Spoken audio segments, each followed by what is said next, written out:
coming at me, yo. It was coming at me, yo. You attacked the shit out of him. The guy was coming at me crazy. What? Wait, take I was take a picture right now. Mattie.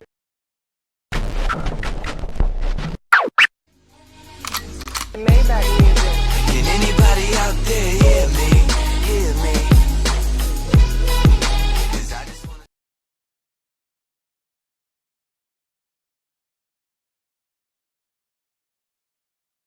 On this team, we fight for that itch. On this team, we tear ourselves and everyone else around us to pieces for that itch. Coming in at 320 kilobytes per second, it's time for Mattie C's Sports for you and me. What the fuck is up? They ain't touching me for nothing. Gang shit is not my business. I ain't not the one to fuck with.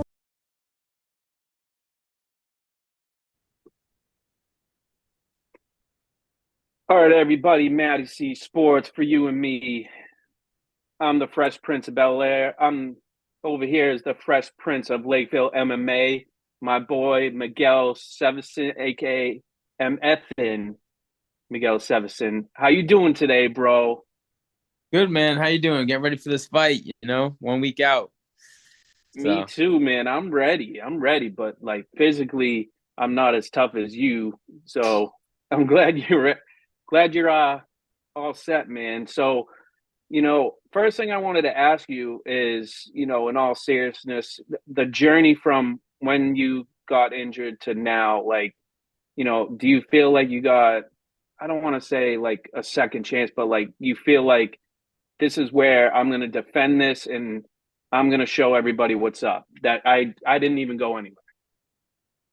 Yeah, it was like definitely a mentally tough road because like, you come back from training and it's like these guys are training, working hard, and you're like sitting on the sidelines, and I'm like, man, it's gonna take me forever to catch up, But finally, I did the rehab, got stronger, and then it was a little bit hard at the beginning to like, because there's some moves I couldn't do the same because my leg was holding me back a little bit, my knee was holding me back, but I got some movements, when I was in wrestling, like people could take me down easier because I'm like, a little bit nervous of the knee, and it's just like more of your back of the head thing.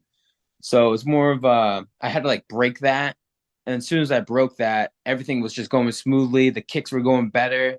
My movement was better. My jiu-jitsu was getting better. And like, I'm feeling like sharp. So now like, I think what people don't realize, and people are saying like, with my knee, like, like probably like always injured, like that's gonna hold them back.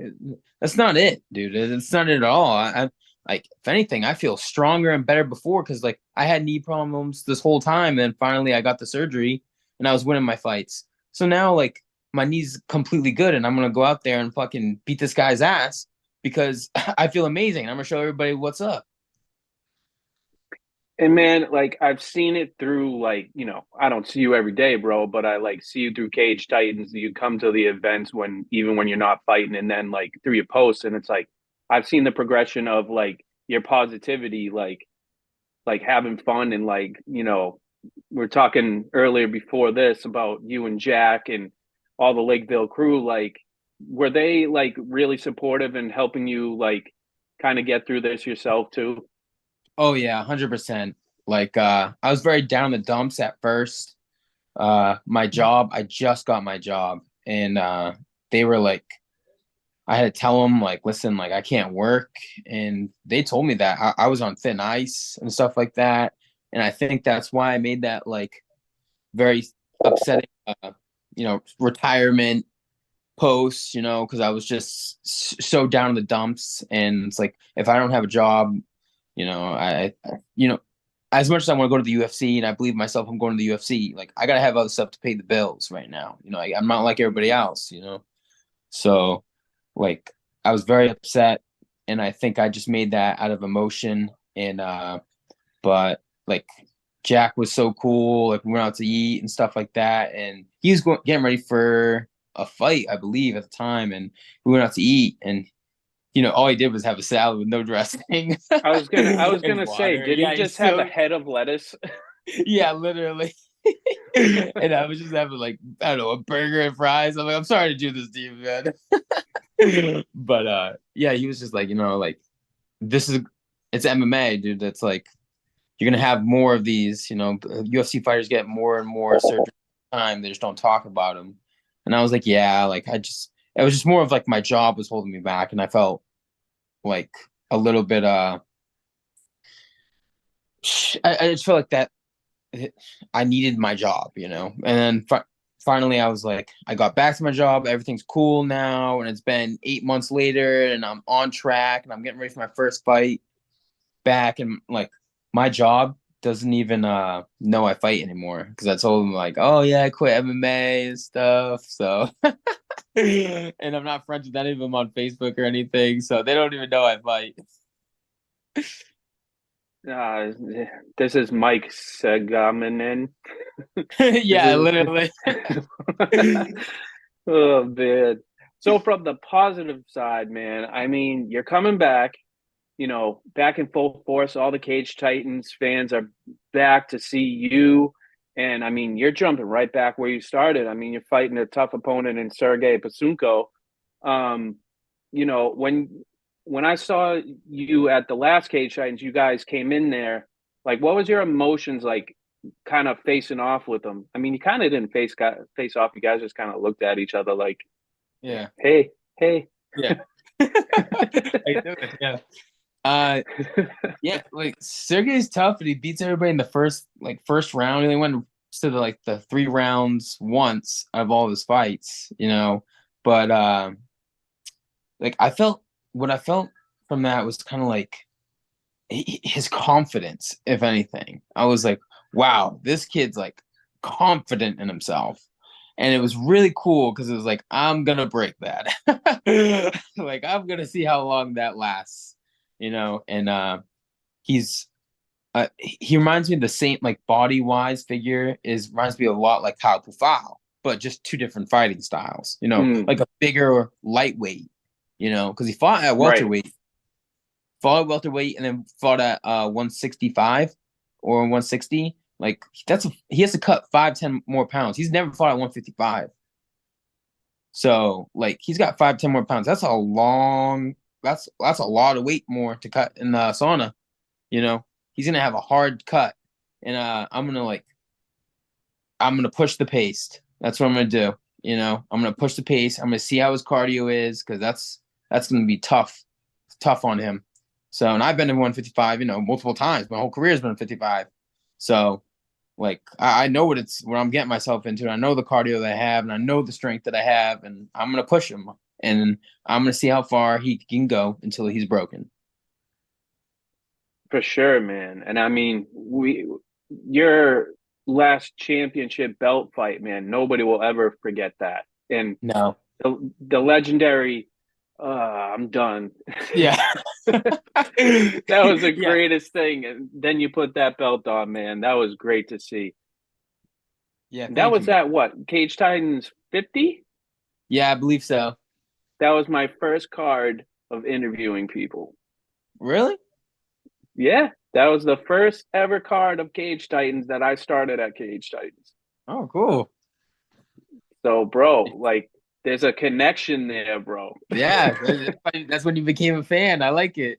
Yeah, from fan to interviewer, friend interviewer, homies, whatever. Yeah.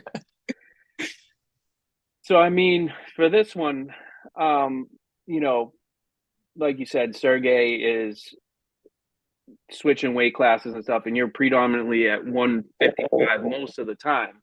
Mm-hmm. So, I mean, there's a lot of 155ers out here, and I mean, you've seen it out here all the time, and they're really, really competitive up here in New England. And it's like, my question to you is, eventually when you turn pro, I mean, we got the Boston card coming up. I mean, do you kind of see a prediction of who in the 155 might join the show? I mean, obviously, I would love it to be me, but I think that I won't have enough fights by then, and who knows if I'll even have my pro debut by then. And then, but my guess, I'd probably say I'd like to see Peter Barrett on there because, you know, he did have like a couple wars in his last 3 fights, you know. The Mo Kanani fight was awesome. My God. Yeah. I went to see him up in the training room or the room upstairs, and bro, like the doctor was there, and his eyes like this, and he's all cut up and crazy. He's just chilling. He's like, "Oh, what's up, Mattie? What's going on?" I'm like, yeah, I'm doing all right. How are you?" Yeah. As he's bleeding out. Yeah. And then of like, course, like, I that's mean, one who guy else you thinking? I would definitely love to see him in the UFC at least another shot, you know. But I think it's well deserved. And then another person who's not a 55er, but I would say Connor Matthews. I think Absolutely. monster. But I think he's going for another contender series shot. But I mean, he could get the call on there because I know they want local guys. And then another person obviously is Jack Condon, who I think, because at the time he'll be 4-0 now. And actually no, 3-0. I'm sorry, I forget the Kez record. But yeah, and 55ers for the lightweights, you know, it's stacked. It's stacked. It is. It's ridiculous how stacked pros it is. And AMMYs. Pros and AMMYs Yeah. is. Now the big thing everybody wants to see right when this came out about Boston card, a lot of Cage Titans fans want to see the Giannetti and Barrett fight. Now, I think that's a crazy fight. I just think it's a long shot. I think it's a long shot too. I don't know. I was reading up. I was watching I read the comments and stuff. Joe Giannetti is the one who's saying like Peter Barrett is like ducking him, will not fight him. You know, he's been calling him out for years. I don't know if that's true or not. I don't know, but it's so like I thought the Joe Giannetti versus Luigi fight was going to be awesome, but that didn't happen. Remember that? But oh yeah, that's right, Luigi. Who was the former UFC and then kid? And then Joe got sick. I forgot about that. Yeah, forgot about that. But yeah, I mean, I know it's like you're more concentrated on your fight, but I mean, what fight are you looking forward to the most?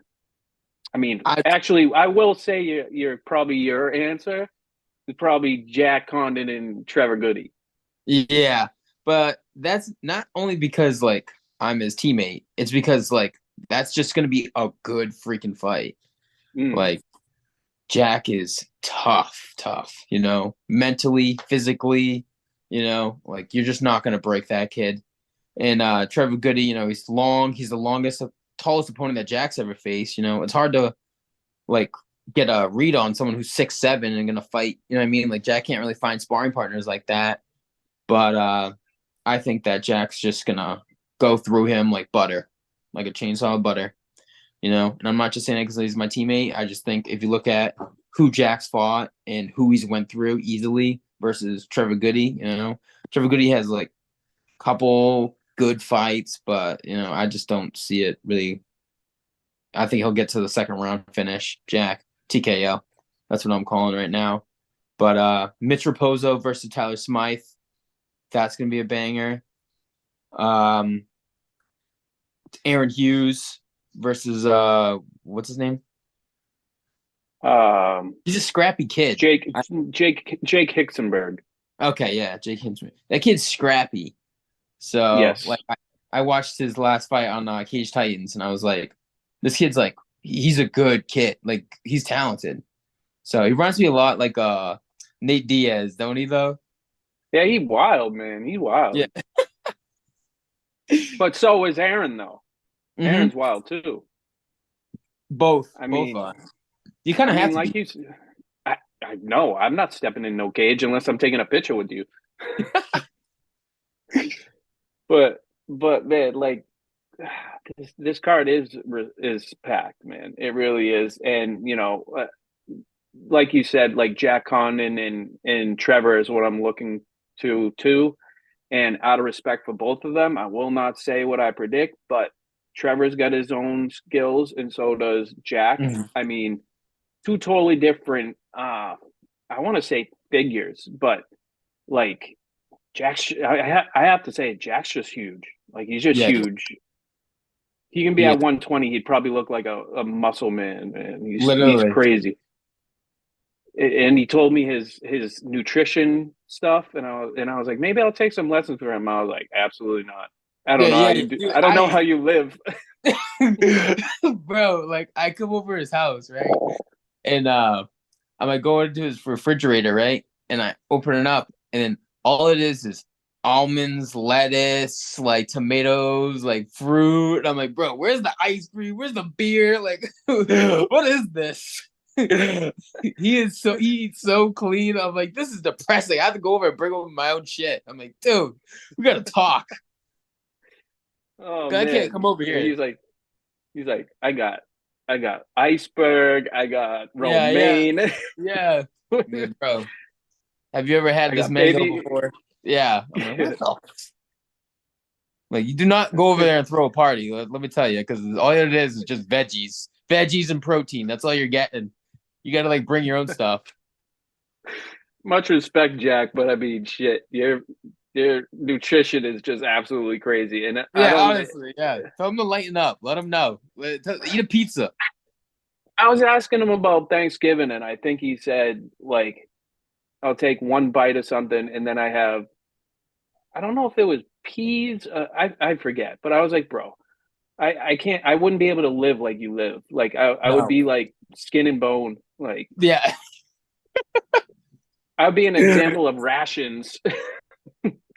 We went on vacation together. Went to Florida, and like I mean, I'll get a pizza or whatever. He's getting like steak with veggies.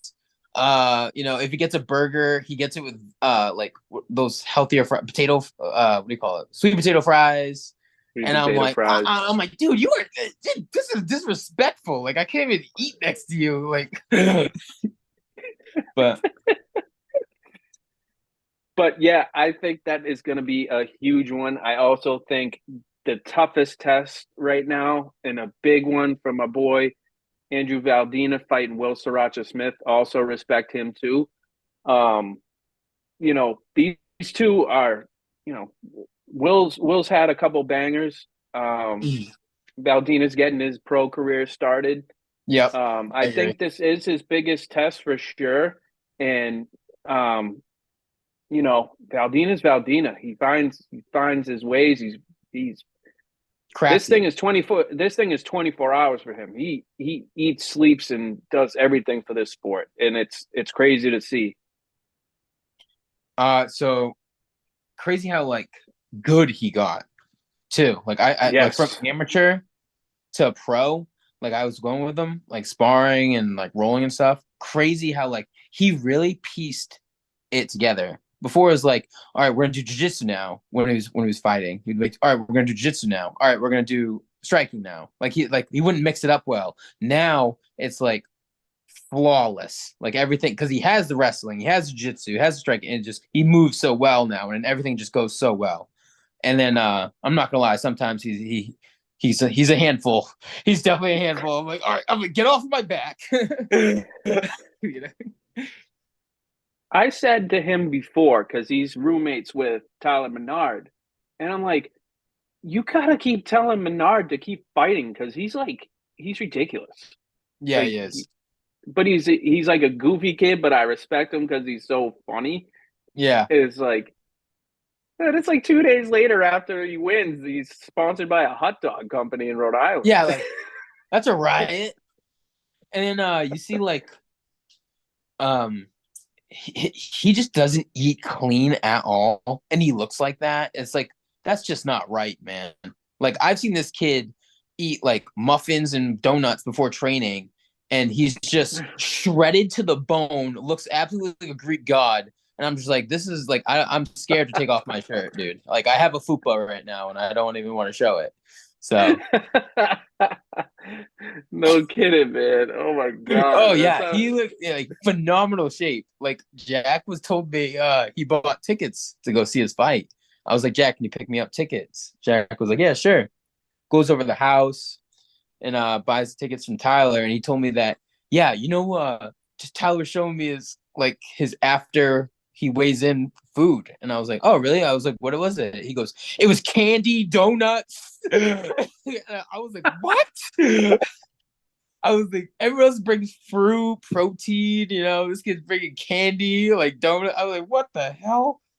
And he just looks phenomenal. It's just not fair, man. It really isn't fair.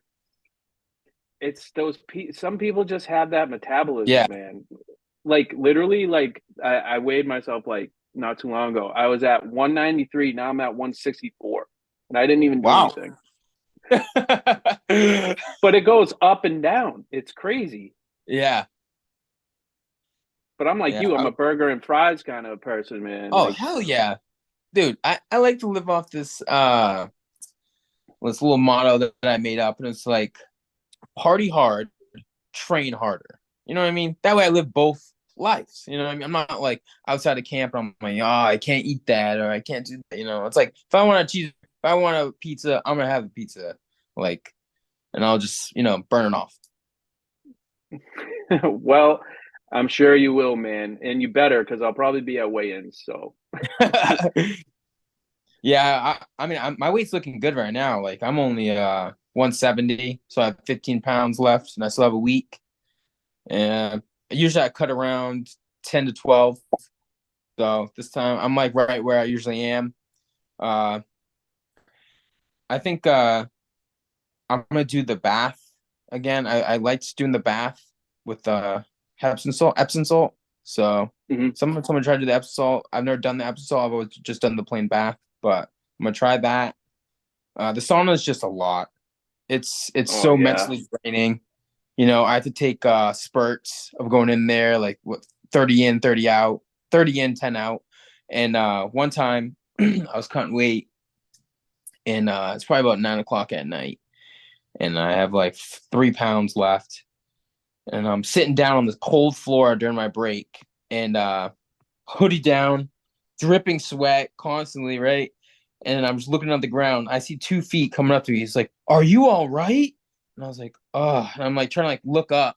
I'm just so weak, and it's just this old man naked, and I'm just like looking up, and I just see bush, and I'm just like, bro, no, I am not okay. Yeah, I'm like, you just made this 10 times worse for me.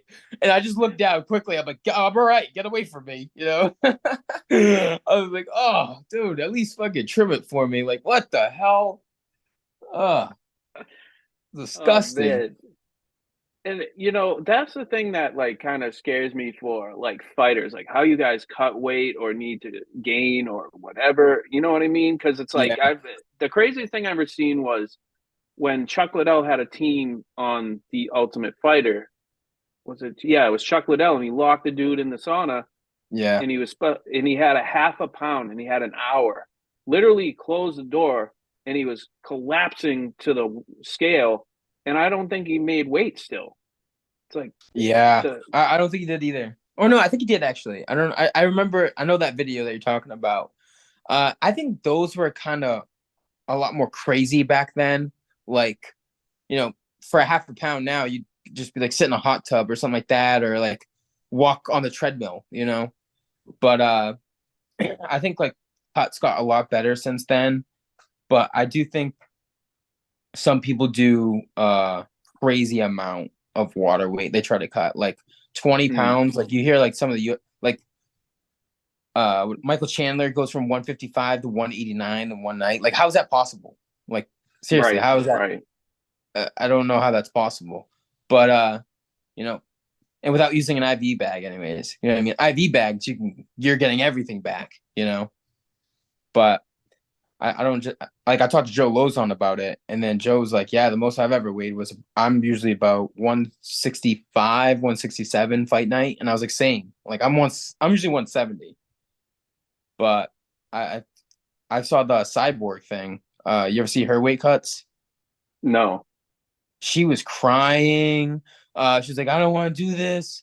I don't want to do that. Like, they're just like, come on, you only have like 3 pounds left. And she was just weak. They get her up. She's just skin and bones. I was like, kind of like, why would you want that videoed? I don't know. Because like for me as the other fighter, I'm like, wow, she's broken, you know? Like, I just wouldn't want someone videoing that. But like seeing me being a fighter, I know what she's going through, you know? So it's I mean, more power to you guys on that for real. Like it's just a crazy how much skill and and just like mental preparation you have to make a certain weight. Like, like of course me and you have seen like, oh well, this person missed by 5 pounds or half a pound. You got an hour to try to lose it, like, but hopefully you don't have to go through that struggle, man. Just have that little Epsom salt bath, bro. Yeah, that's right. That's what I'm gonna do. And Justin Simmons, make sure the bushes aren't around. hey, I'm clean shaved down there, buddy. I'll let you know right now. I'm just making sure you don't go into the gym and see some dudes try to come at you. Those guys, yeah, I don't want none of that. No, that's why I'm not going there no more. I changed gyms. That was Planet Fitness. I knew them weirdos from the get-go. So I go to WOW now. Oh my God. So Miguel knows the deal. Keep it a big. Go to WOW. Planet Fitness may be nice and affordable, but you might see some fucked up shit along the way. Yeah, it ain't worth it. It ain't worth it. It's worth it to make sure your vision is clear. Yeah, they have a no bully free zone too, so you can't even talk shit after either. You know what I mean? Oh man. So I mean, looking towards this card, like you're yourself, like, is there any like personal goals you have for this fight? I really want to make a statement coming back, obviously. I think another undefeated guy, I'm kind of overlooked. Especially when he's beating everyone up in the first round, basically. One of them is a black belt, the other one's a wrestler. So I think I just want to like dominate him. One thing I would love to do, and Kamaru Usman said it, but John Jones I think does it the best. Is he likes to beat people at their own game, so that way they know like there is no way I could have beat them. You know what I mean? But John Jones fought Thiago Santos, and Thiago Santos is famous for his leg kicks. Well, John Jones out-leg kicked him, where the guy had to get 2 ACL surgeries and MCL surgeries in both knees. Like, that's wild, And then what's his face when? Yeah, there was another one, but John Jones just does it the best. He just beats them up where their best game, so they know like I had no hope, like no hope. So part of me wants to like take him down to the ground, tap him, ground and pound him, make sure like he can't move, so that way he knows like if I even struck with this kid, there was just no way in hell like I would be able to win. So I would. That's how I like foresee this, but make him get him tired, get him on the ground, and just ground and pound him. I love it, man. That was a good one from you, man. For real. Thanks. That was a good one. Because, I mean, that's a good personal goal, man. And that's a good statement without talking shit. Yeah. No, I'm not talking shit. I'm just like, that's what I want. I want to beat him at his own game. And I want him to know, like, holy shit, dude, there's just no way I could have been. There's no way. Like, I have no way I could beat him. And I would know from seeing it in his eyes and stuff like that. I mean, I see his striking. His striking is just not up to speed as mine. And I think I could take him out, probably knock him out, TKO him. But a part of me wants to seriously bring him down the ground, bring him through the trenches, and just beat the snot out of him on the ground and just let him know, like, there was just no way. You know, I'm so mentally strong, and I don't know how mentally strong he is. You know, he trains pretty. Everything he does is training pretty. You know what I mean? He has a really nice gym. He has a really nice clothes that he goes and trains with. You know, he has a big group, you know, but, you know, works with Lobo, famous guy, you know. But me, man, I'm working in New Bedford, you know. I got, like, you know, ghetto guys going, what's up, you know, trying to take me down, grabbing me, putting me in the trenches, and I'm working my ass to get back up, you know. And, like, I just don't think he has that kind of mentality that I do. You got the hard nose compared to, you know, in much respect to Lobo. Love that dude. He's hilarious. Oh, yeah, he's awesome. He's awesome. He's an awesome dude. For every fighter he looks out. Even me. When I had my knee surgery, he's like, gives me the pat on the back. He's like, you're going to be all right. Don't worry about it. Shake it off. I was like, thanks. Like, I wish I was training with you right now, bro. Yeah, he is awesome. He's so funny, too. But, Miguel, my last question to you is, so I want to make a bet. So if you have to make a bet with Jack, you got to say, bro, if I win, you got to eat the fattest burger that I request you eat. No sweet potato fries, none of that bullshit. You got to eat what I tell you got to eat, bro. I will. I'll make that bet with Jack. And he has to pay for it, too. My dinner or his dinner. See who beats their opponent first. My God. You know, well, like just know that your after meal is you're gonna have iceberg lettuce and fucking so it might be bad for you. No. I'm telling you right now, if I have a plate full of carrots in front of me after my fight, I'm gonna be so upset. There ain't gonna be no fucking Bugs Bunny, man. You're gonna be that hunter dude. Yeah, literally. Elmer Fudd. So, bro, how can everybody look out for you, see what you're up to, like social media wise? Follow me on Instagram, Migs31. My TikTok is also Migs31. So I'm trying to get famous somehow. So even if I'm a TikTok star, that's fine. I don't care. Making my mom proud. It's all right. Buy something nice. It's all right.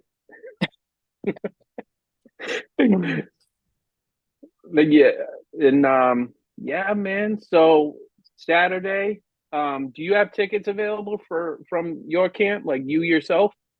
I don't, man. I'm all sold out show. So that's what's up. So everybody's got to look somewhere else. Yeah, I mean, you can buy the live stream and use my promo code Miguel Sevasin when you buy it. So that way, you know, some of that stuff goes to the fighters, and that'll go to me if you type my name in. So I'd really appreciate it, guys. Yes, we will make sure that happens. So everybody, Miguel MF'N Sevasin, look out for him Saturday. Cage Titans, Plymouth Memorial Hall. Sold out crowd. You'll see me somewhere. I'll be around. You'll see Miguel. He'll be around. Yeah, in the cage. Yeah. Yeah, most definitely in the cage. So 5 o'clock doors open, and I think the fight started around 6. So everybody come over there, and it's gonna be a good time. So everybody have a good night. And this is Mattie C. Good night, Sadie, and thank you all. Good night. Thanks for watching Mattie C's Sports for You and Me. Make sure to follow Mattie C on Matt Cameron 23 on Twitter, Mattie C 23 on Instagram, and subscribe to Mattie C's Sports for You and Me on YouTube. What the fuck is up? They ain't touching me for nothing. Gang shit is not my business. I ain't not the one to fuck with. I bring the flow with lyrical stamina, rapping a million miles. One point I'm an animal, then I'm a cannibal, taking my pick and I pounce. Bold and serious, cold amphibious track murderer. A cup I need by no one, so I got my back. Vertebra, the heat is up, extinguisher. I got the track burning up. Don't think to touch 6 feet's enough to get the match to combust. Diamond, striking, ignite on indie, gift and surface silent. Callous, symbols that come.